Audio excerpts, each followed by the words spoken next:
আসসালামু আলাইকুম, তুমি কেমন আছো?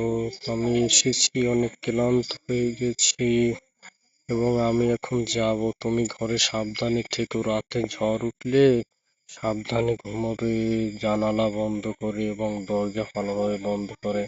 আমি এখন আসি, কেমন?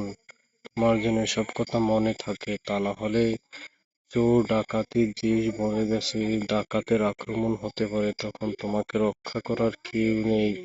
আশেপাশে ঘরও নেই যে কেউ তোমাকে রক্ষা করবে, তাই আমি কালকে বিকেল ছাড়া আসতে পারবো না, অনেকটা পথ, রাতটা হয়তো কোথায় কাটাতে হবে, তা নাহলে আমি আসতে পারবো না।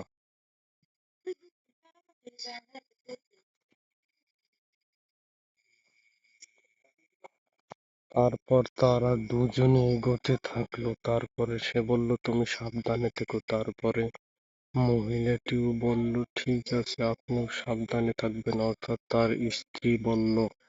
তারপরে তারা দুজনে অনেকক্ষণ বিভিন্ন বিষয়ে সতর্ক হলো এবং গল্প করলো। তারপরে তাদের মধ্যে বিভিন্ন আলোচনা হলো। তারপরে তারা বলল যে আমি এখন চলে যাচ্ছি, তুমি সাবধানে থেকো, কেমন?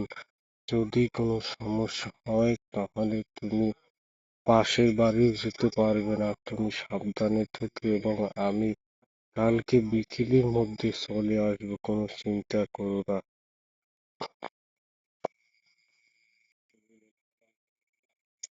এরপর তার স্ত্রী বলল ঠিক আছে, আমি ঘরে যাচ্ছি, তুমি কিন্তু সাবধানে থেকো, পথে যেন কোনো ডাকাতের আক্রমণ হয় না।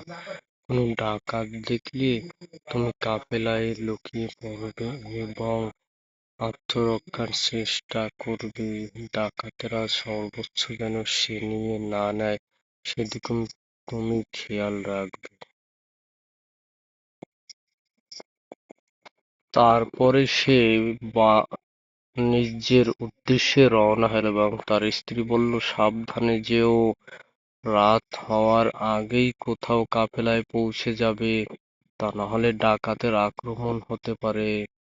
তুমি খুব সাবধানে থেকো এবং কালকে বিকেলে বাড়ি ফিরে এসো। শুভ কামনা রইল তোমার জন্য।